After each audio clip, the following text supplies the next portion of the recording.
Hello guys नमस्कार केମିତି ଅଛନ୍ତି ଆପଣମାନେ ମୁଁ ଆଶା କରୁଛି ଆପଣମାନେ ଭଲ ଥିବେ ଦେଖିପାରୁଥିବେ ଏଇଟା ହଉଛି କୁପି ଯୋଉଥିରେ କି ନଈରେ ମାଛ ଧରିବା ପାଇଁ ଆମେ ଯାଉଛୁ ଆଜି ଯେହେତୁ କାମ କିଛି ନାହିଁ ତେଣୁକରି ଆଜି କୁପି ନେଇକି ଯାଉଛି ନଈକି ମାଛ ଧରିବା ପାଇଁ ଆସନ୍ତୁ ଆପଣଙ୍କୁ ଦେଖେଇବି ଏଇ କୁପିରେ କେମିତି ମାଛ ଧରାଯାଏ ଆସନ୍ତୁ ଆପଣଙ୍କୁ ଦେଖେଇବି। ଭାରି ଆନନ୍ଦ କଥା ପ୍ରତିଦିନ କିଲୋ 1.5 କିଲୋ 2.5 କିଲୋ ସବୁ ଆଣୁଛନ୍ତି କିନ୍ତୁ ଦୁଃଖର କଥା ଯେଉଁମାନେ ସବୁ ଆଣୁଛନ୍ତି ସେ କେହି ଏ ବୁଢ଼ା ଲୋକକୁ ଦେଉନାହାନ୍ତି। ଏଇଟା ହେଉଛି ମନର ଦୁଃଖ। ଉଠୁଣିକା ପରିବା ପତ୍ର ରେଟ୍ ବଢ଼ିବାକୁ ମାଛ ଆଣିକି ତାଙ୍କ ପରିବାର ପ୍ରତିପୋଷଣ କରୁଛନ୍ତି। ଆଉ ଯାହା ହଉ ଲୋକଙ୍କୁ ଠିକ୍ କରୁଛନ୍ତି।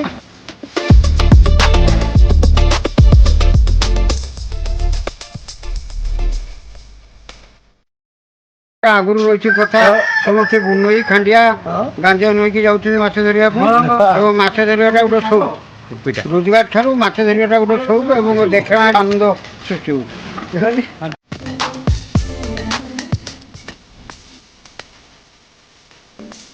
ମୁଁ ବନମାଳୀ ମାଳେ ମୋ ଘର ବୁଇତା ତେଣୁ ମୁଁ ପାଣି ଅଛି ତେଣୁ ସେ ଆମ ସାହି ଛୁଆ ସବୁ ଆଉ କିସ କରିବେ ନା ଯାଉଥିନି ଖୋପି ମଡ଼େଇତେ ମୁଁ ଆଗରୁ ଯାଉଥିନି ବର୍ତ୍ତମାନ ଯାଇପାରୁନାହିଁ। ବର୍ତ୍ତମାନ ମୋର ଆଣ୍ଠୁ ଫାଣ୍ଠୁ ସବୁ ଧରିଛି ବହୁତ ମୁଁ ଅସୁବିଧାରେ ପଡ଼ିଛି ତେଣୁ ଆମ ଛୁଆମାନେ ସବୁ ଯାଉଛନ୍ତି ଯାଇକି ମାଛ ଆଣିକି ଯେ ତାଙ୍କର ଯାହା ଗୁଜାରଙ୍କ ବିକ୍ରି କରିକି ପ୍ରତିପୋଷଣ ହେଉଛନ୍ତି। ଆଉ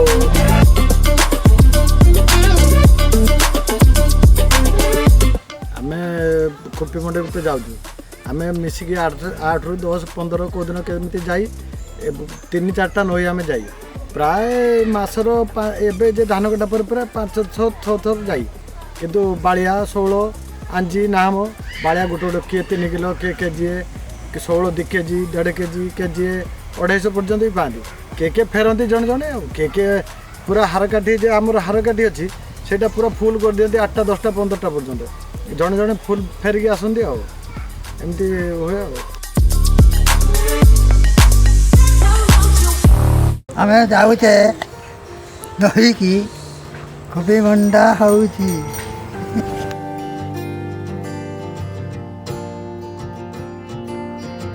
ଉପମଣ୍ଡେ ତ ଯିବେ ଆଜି ମାଛ କେଦିନ ପାଉଛନ୍ତି କେଦିନ ପାଉନାହାନ୍ତି ଆମର ବି ଯାଉଛନ୍ତି ଘର ଲୋକ ଆଉ ଆଣୁଛନ୍ତି ମାଛ ଧରିକି ଆଉ ମେଘ ଫେଘ ଆଇଲାଣି ତ ଯାଉଛନ୍ତି ଦେଖିବା ପାଇବେ କିସ କରି।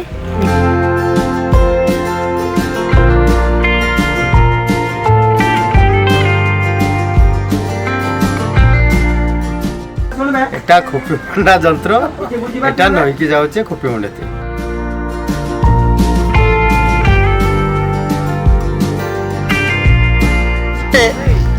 କେତେ କେତେ ବଡ଼ ବଡ଼ ମାଛ ଆଣୁଥିଲେ ବର୍ତ୍ତମାନ ତମେ ଯାଇକି କେଇଟି ମାଛ ଧରିବ କହିବ 3ଟା ବେଳକୁ ଯିବ 10ଟା ବେଳକୁ ଏରକ କାହିଁକି କାମ କରୁଛ ବଡ଼ ବଡ଼ ମାଛ ଆଣ।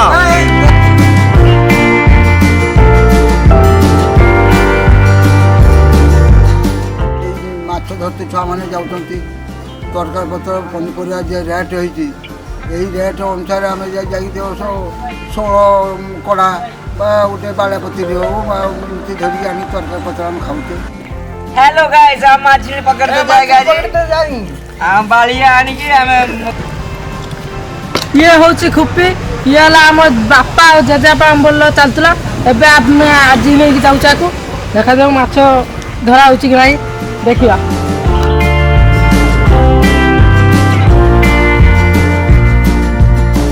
तो ଆମେ ବିଲ ଦେଇକି ଯିବୁ ନଈକି ଆଗରୁ କିଛି ଲୋକ ଚାଲୁଛନ୍ତି ପଳେଇ ଗଲେଣି କିଛି ଲୋକ ଆଉ ପଛରେ ବି କିଛି ଆସୁଛନ୍ତି ଆମ ପଛରେ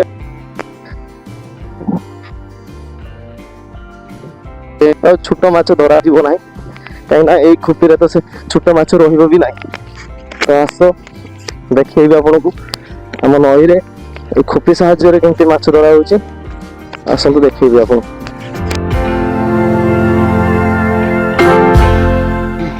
এই লোকଙ୍କର ଏଜ୍ ପାଖାପାଖି 75-80 ଏଜ୍ ହେଲାଣି କିନ୍ତୁ ସେ ନଈକି ଆସିବାଟା ଭୁଲି ପାରୁନାହାନ୍ତି।